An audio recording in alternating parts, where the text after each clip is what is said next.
Hello, today's question is how to add a median widening to a corridor. So as you see here, I have an alignment. That's the green line. Then I've drawn with a polyline representing a median that goes from a 0 width out to 5 feet and comes back to 0. So that's going to be my transition area. In this viewport is my profile. Alright, so I'm going to create my assembly object. Create assembly, whatever, assembly type, doesn't matter. Say OK, place that.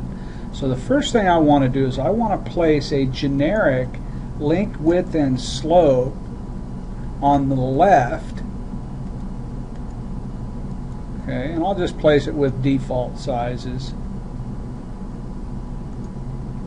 Okay. Then I'll place a lane, my outside lane, on that. And this also goes to the left. Okay, that's already set.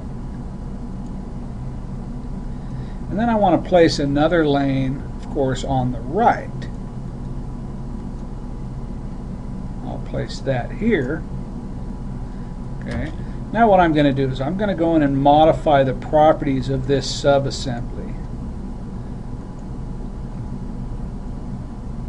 So here on the parameters tab, the width I want to default to 0. The slope will be 0. And omit length, I'll say yes. That way I don't see line work crossing my median. Say OK to that.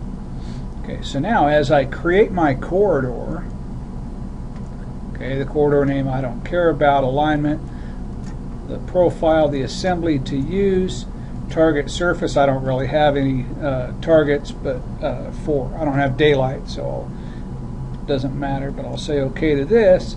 So now the key here is when I go into my targets for this this region, you can see here that link, width, and slope looks for a target on the left, right? So I go and pick that.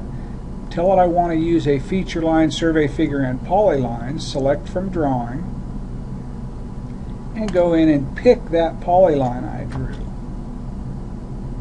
Say OK, OK, OK, rebuild, and now you'll see my corridor comes in, widens out with a median, and then comes back to no median. And that's how you can handle that situation.